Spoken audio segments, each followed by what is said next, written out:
오늘 우리에게 주실 하나님의 말씀은 출애굽기 2장 1절부터 10절에 있는 말씀입니다. 우리 함께 봉독하겠습니다.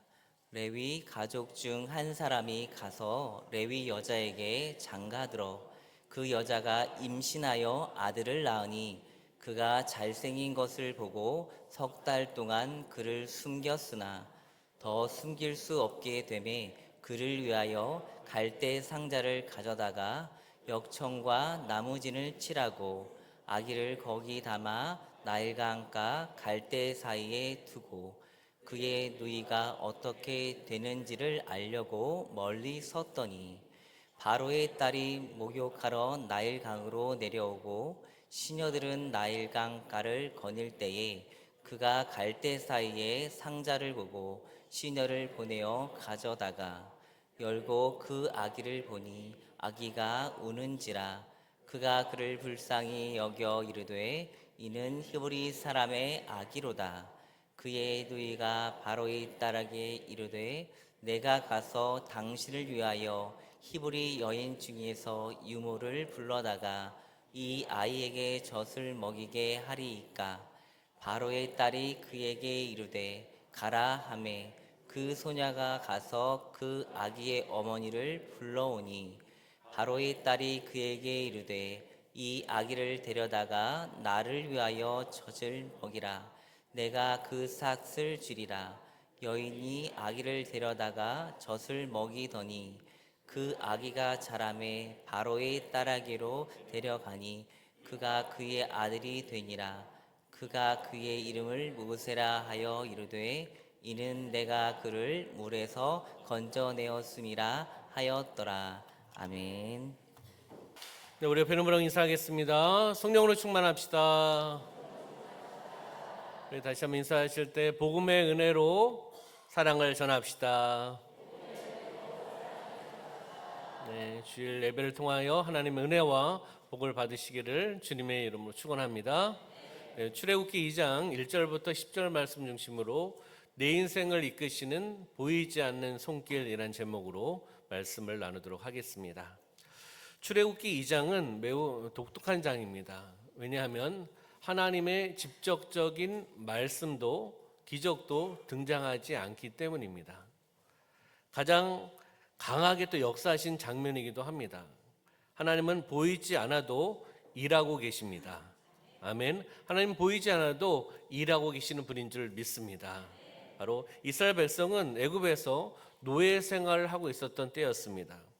바로는 히브리 민족이 많아지는 것을 두려워하였습니다. 왜요? 인구가 점점 많아지면 더 강력해지기 때문에 바로 히브리 민족이 많아지는 것을 두려워했습니다. 그래서 내린 명령이 있습니다. 그 내린 명령은 무엇일까요? 바로가 내린 명령은 남자아이가 태어나면 다 어떻게 하라? 죽여라 라고 명령한 것을 보게 됩니다. 단순한 정치적인 억압에서 끝나는 것이 아니라 바로 민족을 억압을 시키고 그리고 어떻게 보면은 더 이상 부강한 민족으로 발전할 수 없도록 만드는 거죠. 하나님의 백성을 끊어버리라는 사탄의 공격입니다. 그렇기 때문에 히브리 민족은 이 상황 속에서 희망이 없었고 그리고 미래도 없었습니다. 완벽한 절망 속에 있었던 그런 상황이라는 것을 우리가 볼 수가 있습니다. 그런데 바로 그때 하나님은 조용히 일하기 시작하시는 겁니다. 히브리 민족, 이스라엘 민족이 보았을 때는 희망도 없고 소망도 없고 완벽한 절망 가운데 있지만 하나님께서는 그 가운데서 일하고 계시는 줄 믿습니다. 그러면 한번 첫 번째 보면요. 고난 속에서도 시작되는 하나님의 계획이라는 거예요. 고난 속에서도 시작되는 하나님의 계획이 있다는 거죠. 여러분의 삶 가운데도 고난과 어려움, 역경이 있었을 것입니다. 아멘을 안 하시네. 그렇잖아요. 신앙생활 해오시면서 고난, 어려움, 역경 없었던 분은 한 분도 안 계실 겁니다. 근데 여러분들이 그 고난과 어려움, 역경을 지나서 여기에 앉아 계신 거잖아요. 하나님이 일하셨습니다. 하나님이 역사하셨습니다. 하나님께서 우리 사랑하는 성도님을 지켜주셨습니다. 그렇기 때문에 여러분들 오늘 예배를 드릴 수 있는 겁니다. 다시 얘기하면 고난 속에서도 지키시는 하나님, 일하시는 하나님, 하나님의 계획이 있다는 것을 우리는 알 수 있는 거죠. 바로 생명을 보존하시는 하나님, 그 하나님이 바로 1절과 2절의 말씀을 통해서 우리에게 말씀해 주고 있습니다. 그럼 1절과 2절의 말씀을 한번 볼까요? 다시 한번 보겠습니다. 시작. 레위 가족 중 한 사람이 가서 레위 여자에게 장가들어 그 여자가 임신하여 아들을 낳으니 그가 잘생긴 것을 보고 석 달 동안 그를 숨겼으나. 아멘. 1절과 2절의 말씀은 평범하게 시작되는 그런 말씀입니다. 여기에 이름도 나오지 않습니다. 그럼 평범한 출생에 대한 부분들을 이야기를 하는 거죠. 그런데 이 평범한 출생이 특별한 상황 속에서 출생되고 있다는 것을 보게 되는 거죠. 왜요? 출애굽기 1장의 배경을 보면은 아까 보았듯이 바로의 명령이 있었습니다. 히브리 남자아이를 어떻게 해요? 죽이라. 바로의 명령이 히브리 남자아이를 죽이라는 거예요. 바로가 왕이 명령을 했습니다. 명령하면 그대로 시행하는 거잖아요. 이런 상황 속에서 이 아이가 태어나는 거죠. 그럼 이 아이는 태어나는 순간부터 죽음의 대상이 되어버린 겁니다. 평범한 출생이긴 하지만 특별한 상황 속에서 지금 출생한 아이를 우리는 보고 있는 겁니다. 2절에 보면은 중요한 표현이 있는데 한번 볼까요? 2절에 그가 잘생긴 것을 보고 석 달 동안 그를 숨겼으니 라고 말씀합니다. 여기에 잘생긴 것을 보고라고 표현하겠습니다. 잘생겼다. 보통 잘생겼다 하면은 무엇을 의미하죠? 외모를 의미하는 거잖아요. 우리 좌우에 계신 분 한번 보실까요? 잘생겼는지 아름다우신지. 안 보시네. 네.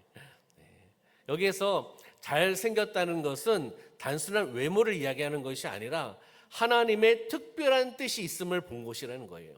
하나님의 특별한 뜻이 그 아이에게 있었다는 것을 보았다는 겁니다. 여기에서 그래서 잘생겼다는 것을 이야기를 하고 있는 겁니다. 그러면 우리가 보기에는 최악의 상황입니다. 최악의 상황일지라도 하나님께서는 그 최악의 상황이 어떻게 된다? 최고의 타이밍이 될 수 있다는 거예요. 삶 속에서 인간적으로 보았을 때는 최악의 상황, 절망적인 상황, 그런 상황이지만 하나님께서 보실 때에는 그것이 최고의 타이밍, 다시 이야기하면 하나님의 일하심의 타이밍이 될 수 있다는 것을 이 모세의 이야기를 통해서 우리에게 말씀해 주고 있는 줄 믿습니다. 실패적으로 보이는 순간일 수도 있고 막혀있는 인생이라고 볼 수도 있습니다.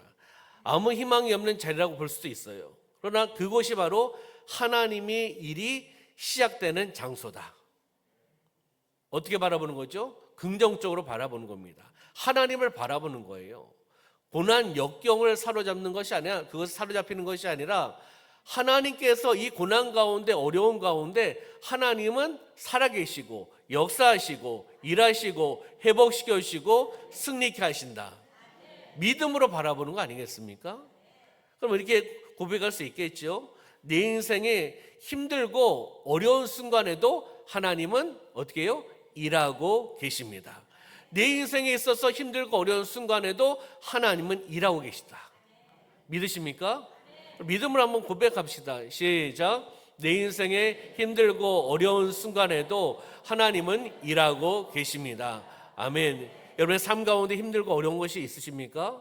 말씀에서 끝나는 것이 아닙니다. 이 말씀을 통해서 하나님께서 내 삶 가운데 힘들고 어려운 것이 있다 하더라도 하나님은 내 삶 힘들고 어려운 상황 속에서 일하고 계시는구나, 역사하고 계시는구나 믿음으로 바라며 어려움을 이겨나가시기를 주님의 이름으로 축원합니다. 두 번째 보면요, 3절의 말씀을 통해 보면 작은 믿음을 통해 일하시는 하나님이라는 거예요. 작은 믿음, 작은 순종을 통해 일하시는 하나님, 그 하나님이 바로 우리 하나님, 나의 하나님인 줄 믿습니다. 여러분의 믿음을 통해서, 여러분의 순종을 통해서 하나님 일하신다는 거죠. 3절의 말씀에 보면은 더 숨길 수 없게 되매 그를 위하여 갈대 상자를 가져다가 역청과 나무진을 칠하고 아기를 거기 담아 나일 강가 갈대 사이에 두고라고 말씀하고 있는 것을 보게 됩니다. 모세의 어머니 요게벳이 더 이상 숨길 수 없게 되는 환경이 되어버렸습니다. 그랬을 때 결단하는 거죠. 갈대 상자를 가져다가 거기에 무엇을 칠하고요? 역청과 나무진을 칠하고 아기를 어디에 담아요? 상자인데 갈대 상자에 담아서 어디 강가에? 나일 강가에 갈대 사이에 두었다라고 말씀하고 있는 것을 보게 됩니다. 그러면 이 갈대 상자는 히브리 언어로 테바입니다. 테바. 테바는 노아의 방주와 같은 용어예요. 노아의 방주와 같은 그 용어를 같이 쓰고 있는 겁니다. 다시 이야기하면 구원을 위한 도구라는 거예요. 노아의 방주가. 그리고 이 갈대 상자, 이 테바가 무엇을? 구원을 위해서 쓰여지고 있는 도구라는 것을 우리에게 같은 언어를 가지고 영적인 의미를 부여하고 있다는 것을 보게 됩니다. 그럼 여기에서 역청과 나무 진을 칠하고라고 표현하고 있지 않습니까? 왜 칠했습니까? 뭐라고요? 물이 안 들어오게 하기 위해서? 해보셨어요? 역청하고 나무진? 저는 안 해봤습니다. 근데 내용을 보니까 우리 성도님들 말씀하시기 맞아요. 무엇이요? 물이 들어오지 않게 하기 위해서, 그 갈대 상자의 빈틈에 물이 들어오지 않게 하기 위해서 칠했다는 거죠. 다시 이야기하면 철저한 준비를 했다는 거예요. 철저한 준비. 역청은 땅 속에서 나오는 검고 끈적끈적한 물질입니다. 끈적하고 방수 기능이 뛰어나다고 이야기를 합니다. 타르, 아스팔트 계열의 방수제 역할을 감당한다고 합니다. 두 번째 이야기한 나무지는 자연에서 나온 바로 방수 재료입니다. 나무에서 흘러나오는 끈적한 액체, 이것이 또 방수의 역할을 감당한다는 거죠. 물이 스며들지 않도록 막는 역할을 나무진이 하고 있다는 것을 보게 됩니다. 자연산 방수 코팅제라고 볼 수 있겠죠. 요즘 보면요. 아까도 말씀드렸듯이 역청과 나무진을 왜 발랐는가? 바로 완전히 물이 들어오지 않게 만들기 위해서. 무엇이요? 갈대 상자에 물이 들어오지 않게 하기 위해서. 왜요? 갈대 상자에 누구를 놓는 거죠? 아기를 좀 놓지 않습니까? 그러면 물이 들어와 버리면 아기는 어떻게 되는 거예요? 죽을 수밖에 없지 않습니까? 그렇기 때문에 최선을 다해 준비하고 있는 겁니다.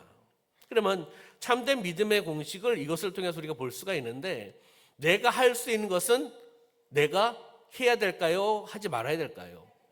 해야 된다는 거예요. 참된 믿음은요, 내가 할 수 있는 것은 내가 해야 됩니다. 최선을 다해야 된다는 거예요. 갈대 상자를 만들고 갈대 상자를 가져와 가지고 그 다음에 역청과 나무진을 칠하는 거는 내가 해야 될 일입니다. 그렇잖아요? 내가 해야 될 일, 내가 할 수 있는 최선을 다하는 거죠. 그랬을 때 결과를 누구에게 맡기는 거죠? 하나님께 맡기는 거예요. 하나님 앞에 맡긴다. 갈대 상자를 갈대 사이에 어떻게 해요? 두고라고 돼 있지 않습니까? 하나님 앞에 맡기는 거예요. 맡기는 거죠. 다시 이야기하면 아까도 말씀드렸듯이 작은 믿음, 작은 순종을 하나님께서 쓰시고 기적을 역사하시는 줄 믿습니다. 기적은 온전한 믿음을 가지고 나가는 거죠. 내가 할 일은 내가 하고 준비할 것은 철저히 준비하고 하나님 앞에 맡기는 거예요. 하나님 앞에 맡긴다고 해놓고 하나님 알아서 하시겠지요. 하나님은 전지전능하신 분입니다. 하나님은 창조주십니다.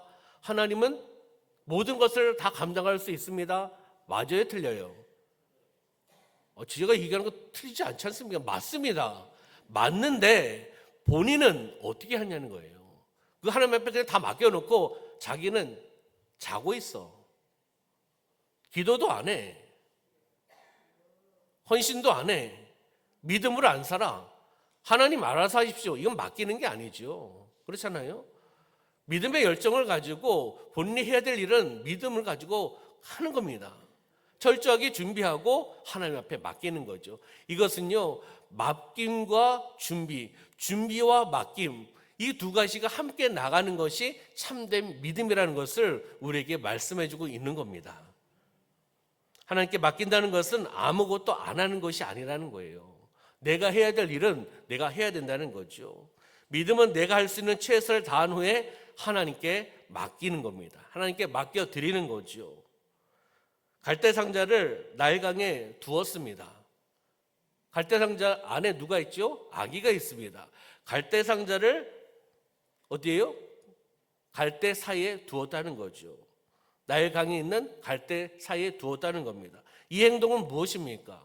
바로 포기가 아니라 하나님께 맡기는 행위예요.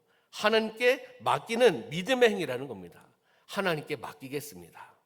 이제 내가 다 한 거잖아요. 최선을 다한 거지 않습니까? 그리고 하나님 앞에 맡기는 거예요.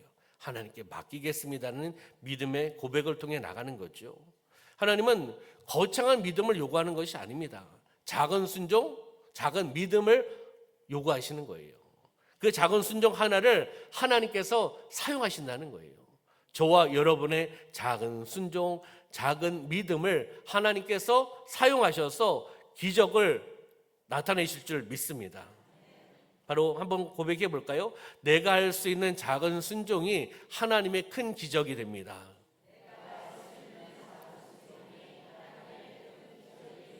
아멘. 내가 할 수 있는 작은 순종이 하나님의 큰 기적을 이루어 나간다는 것을 보게 되는 겁니다. 아멘. 그러면 세 번째, 우연적으로 보이는 하나님의 섭리, 하나님의 일하심, 계획하심이 4절부터 10절까지 나오고 있습니다. 이렇게 보기에는, 세상 사람들 보기에는 우연이야 이렇게 이야기하는데, 우리는 그것을 섭리입니다.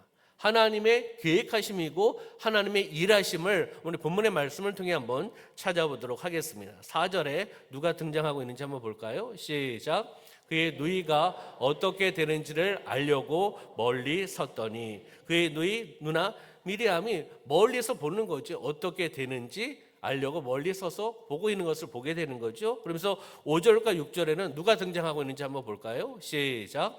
바로의 딸이 목욕하러 나일강으로 내려오고 시녀들은 나일 강가를 걸을 때 그가 갈대사의 상자를 보고 시녀를 보내어 가져다가 열고 그 아기를 보니 아기가 우는지라. 그가 그를 불쌍히 여겨 이르되 이는 히브리 사람의 아기로다. 아멘. 여기에 5절과 6절에 누가 등장하고 있죠? 바로의 딸. 바로의 딸은 누굴까요? 공주겠죠. 바로의 딸이 등장하고 있습니다. 바로의 딸이 목욕하러 내려오는 거죠. 그러면서 갈대 상자를 발견하게 됩니다. 그리고 그 아기를 보게 되는 거죠. 그 아기가 우는 것을 보고 불쌍히 여기는 마음이 들었다는 겁니다. 지금 이게 진행되고 있는 그런 상황입니다. 이것을 우연으로 볼 수는 없는 거죠. 그렇잖아요. 마치려고 해도 이렇게 딱딱딱 마치기 쉽지 않을 겁니다.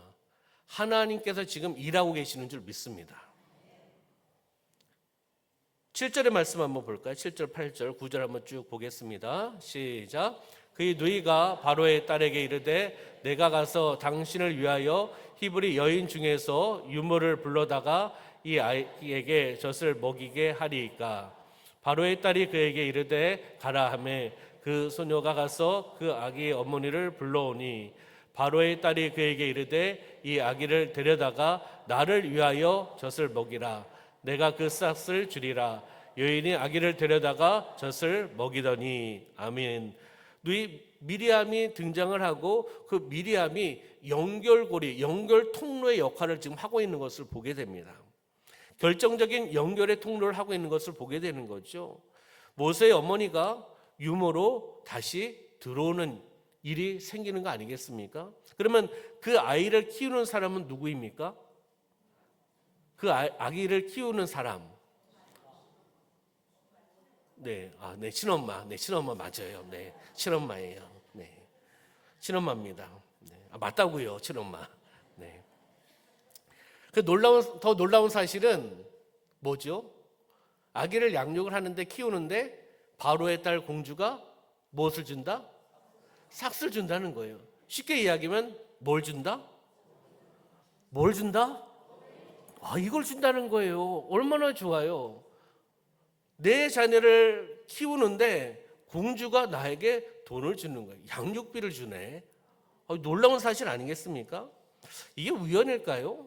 이 우연이라고 볼 수가 없는 그런 사건 아니겠습니까? 완벽하게 계산된 하나님의 계획, 하나님의 섭리라는 겁니다. 그렇잖아요? 한번 보면은 아들을 살리셨다. 아들을 살려줬고 다시 어디요? 품에 안을 수 있게 해줬습니다. 그리고 돈까지 받을 수 있게 해줬습니다. 놀라운 일 아니겠습니까? 하나님의 계획하심이고 하나님의 일하심이고 하나님의 응답인 줄 믿습니다. 그러면 10절의 말씀을 한번 보면 10절 보겠습니다. 시작. 그 아기가 자라매 바로의 딸에게로 데려가니 그가 그의 아들이 되니라. 그가 그 이름을 모세라 하여 이르되 이는 내가 그를 물에서 건져내었음이라 하였더라. 아멘. 그럼 모세는 어디에서 자라는 거죠? 네, 궁정 왕궁에서 자라는 거예요. 바로의 궁정에서 자란다는 것을 볼 수 있는 거죠. 다시 이야기하면 하나님은 모든 상황을 사용하시는 겁니다. 모든 상황을 사용하실 수 있다는 겁니다. 바로는 누구였죠? 히브리 민족 남자 아기를 죽이라고 명령했던 그러한 사람 아니겠습니까? 근데 그곳에서 그 아기가 자라게 되었다. 놀라운 일 아니겠습니까? 어떻게 보면은 히브리 사람들로 봤을 때는 바로는 원수입니다. 원수잖아요. 근데 하나님께서는 원수까지도 모든 상황을 사용하실 수 있다는 겁니다. 모든 상황을 사용하여서 자신의 계획을, 하나님의 계획을 이루어 가고 계시다는 것을 보게 되는 겁니다. 아멘. 죽이려고 했던 왕궁이 이제는 지도자를 키우는 장소가 되어 버렸다는 거죠. 놀랍지 않습니까? 한번 띄워주세요.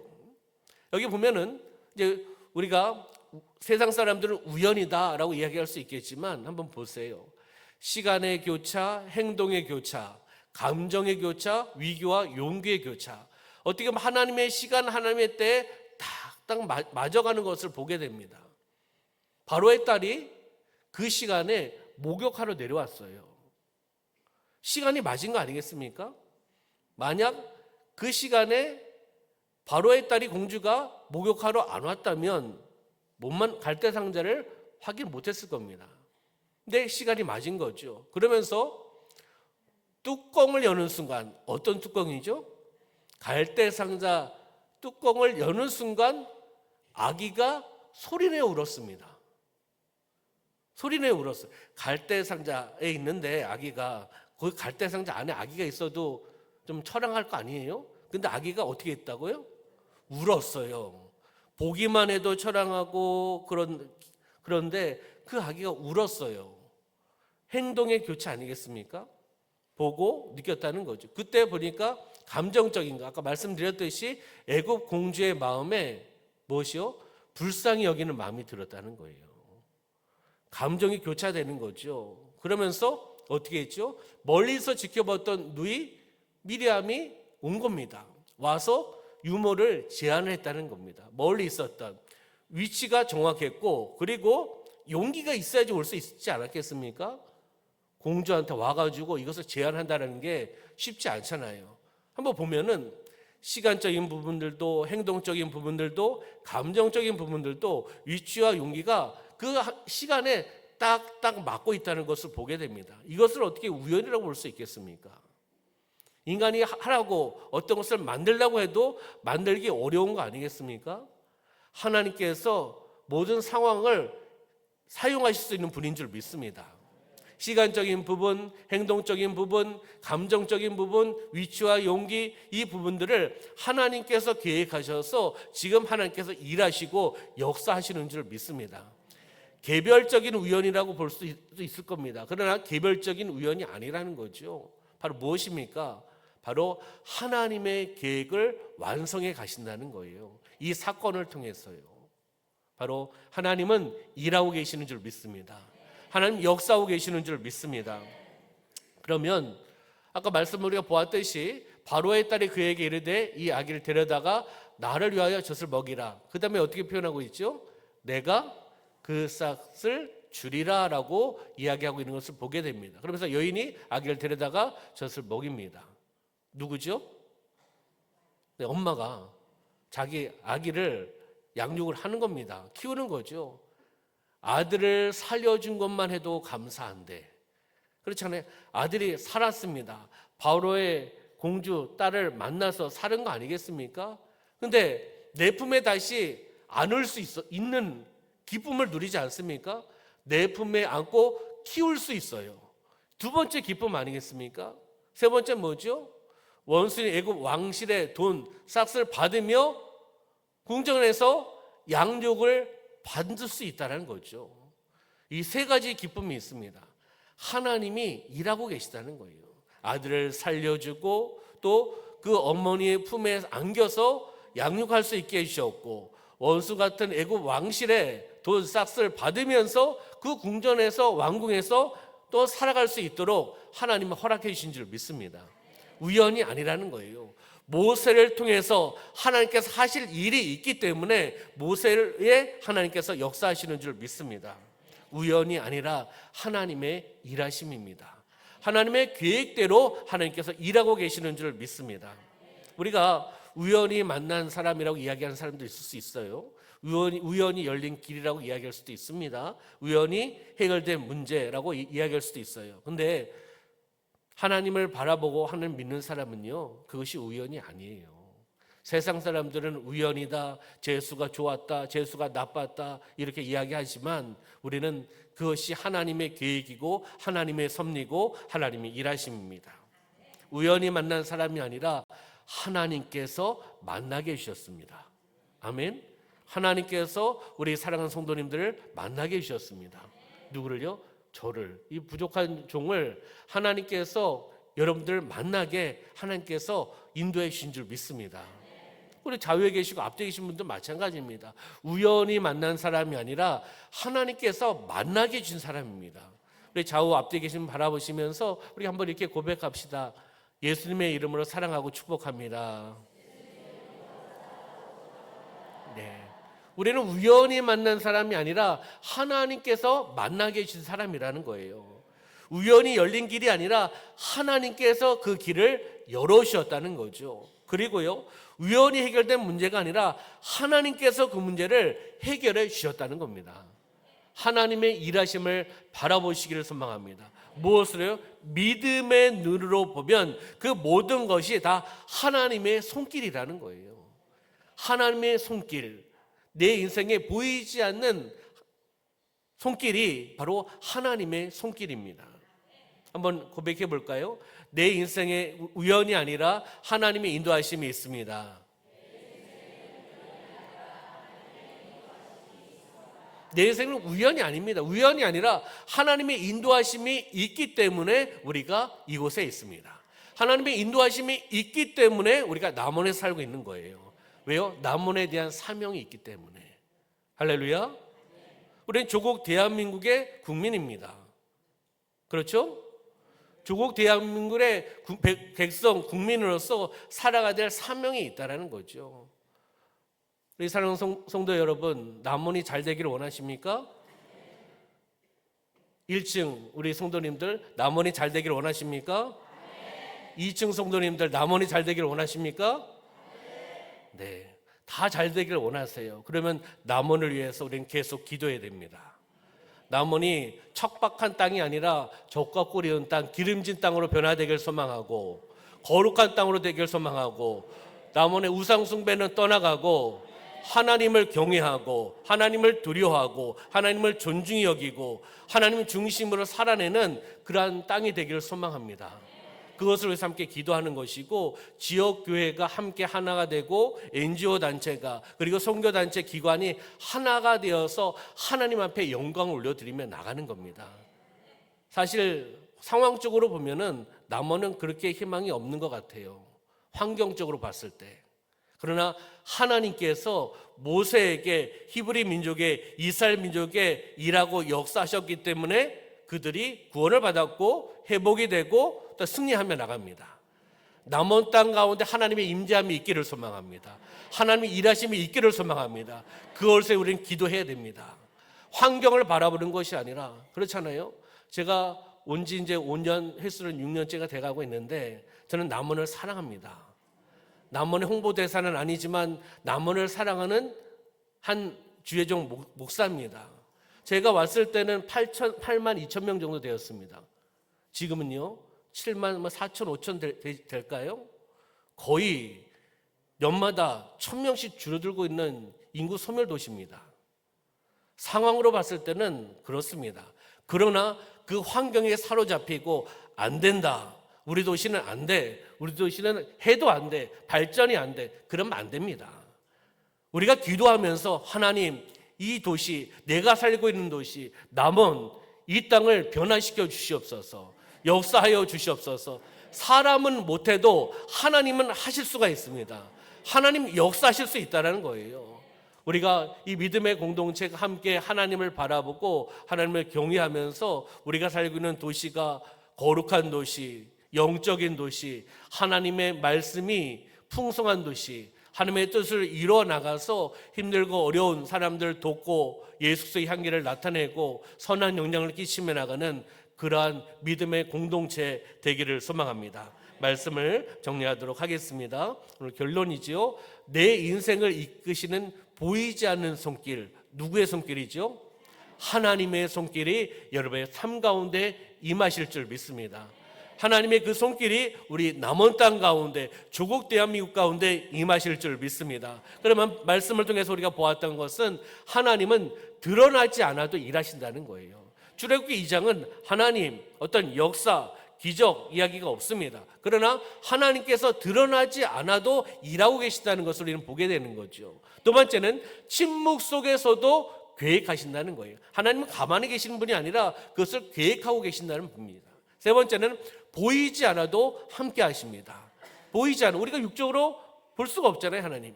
그러나 영적으로 하나님을 바라보는 거죠. 보이지 않아도 하나님은 함께 하십니다. 여러분들과 함께 하십니다. 여러분 가정 가운데 함께 하십니다. 남원 땅 가운데 함께 하십니다. 조국 대한민국 가운데 함께 하십니다. 세계 열방 가운데 함께 하시는 하나님을 우리는 바라보며 나아가야 될 줄 믿습니다. 우리의 평범한 일상 가운데도요, 고난 속에서도 하나님의 손길은 멈추지 않는다는 거예요. 왜요? 하나님 바라보니까, 하나님 의지하니까, 하나님 신뢰하니까, 하나님은 살아계신 분이고, 하나님 역사하시는 분이고, 나와 함께 하시는 분이고, 기적을 베풀으실 분이기 때문에 우리 평범한 일상 가운데 고난 속에서도 하나님의 손길은 멈추지 않고 하나님은 계속 일하고 계시는 줄 믿습니다. 아멘. 한번 그러면 적용 질문을 한번 보도록 하겠습니다. 세 가지의 점검을 해볼 텐데요. 시선에 대한 점검, 상황에 대한 점검, 믿음에 대한 점검입니다. 이것을 누구에게 점검을 해야 되냐? 나에게요. 나에게. 좌우에 계신, 앞뒤에 계신 분 말고, 집에 계신 분 말고 바로 나에게 점검을 해요. 시선의 점검 첫 번째 한번 볼까요? 시작. 나는 지금 눈앞에 하나님이 보이지 않는다고 낙심하고 있지 않습니까?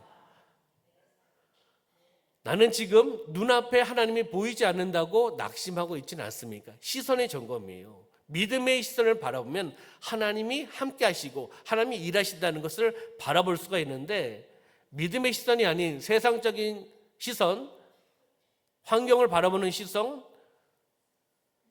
육적인 시선을 바라보면 하나님 안 계신다.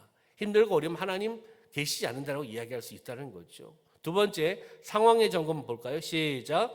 내 삶이 막막하고 닫혀버린 상황을 끝이라고 단정짓고 있지 않습니까? 끝이라고 단정지으시면 안 됩니다. 육적으로 끝, 자꾸 육적인 마음을 가지고 그렇게 고백하면요, 육적으로 살아갑니다. 환경적으로 살아가요. 환경이 좋지 않는다 하더라도 그 끝이 아니라 하나님은 그 상황 가운데 일하고 계시다, 역사하고 계시다, 이런 믿음의 고백을 하셔야 된다는 겁니다. 믿음의 점검 볼까요? 시작. 여전히 하나님께 온전히 맡기지 못하고 내 힘으로 억지로 붙들고 있는 나의 갈대 상자는 무엇입니까? 하나님 앞에 맡기지 못하고, 아까 말씀을 드렸죠. 내가 준비할 것은 최선을 다해 준비를 하고 하나님 앞에 맡기는 거예요. 갈대 상자를 그 갈대 사이에 두는 겁니다. 두는 것은 하나님 앞에 맡기는 거예요. 하나님 맡깁니다. 믿음의 고백을 하는 거죠. 그렇잖아요. 그 맡기지 못하는 것은 맡기셔야 돼요. 내려놓으셔야 됩니다. 내가 움켜잡고 있으면 문제가 해결되지 않습니다. 어려움만 점점 일어난다는 거예요. 맡길 걸 맡기시길 소망합니다. 살아계신 하나님 앞에 맡기면 해결될 줄 믿습니다. 마지막 결단 선포하도록 하겠습니다. 하나님, 보이지 않아도 믿겠습니다. 하나님, 느껴지지 않아도 신뢰하겠습니다. 하나님, 내 인생 가운데 지금도 일하고 계심을 확신합니다. 이것이 바로 여러분들의 고백, 저의 고백이 되길 소망합니다. 믿음으로 선포하고 말씀 마치도록 하겠습니다. 함께 따라해 볼까요? 하나님, 보이지 않아도 믿겠습니다. 하나님, 느껴지지 않아도 신뢰하겠습니다. 하나님, 내 인생 가운데 지금도 일하고 계심을 확신합니다. 아멘. 아멘. 믿음의 결단과 선포를 통하여 승리하며 나가는 삶이 되시기를 주님의 이름으로 축원합니다. 기도하겠습니다. 참으로 좋으신 하나님 아버지, 오늘 말씀을 통해 보이지 않아도 일하시는 주님을 바라보게 하시니 감사합니다. 우리의 삶 가운데 이해되지 않는 순간에도 하나님의 섭리를 신뢰하는 믿음을 허락하여 주시옵소서. 두려움보다 믿음을 선택하게 하여 주시옵소서. 모든 것을 주님께 맡기는 삶을 살게 하여 주시옵소서. 이 한 주간도 우리를 인도하시고 주님의 뜻 가운데 살아가게 하여 주시옵소서. 예수님의 이름으로 기도드리옵나이다. 아멘.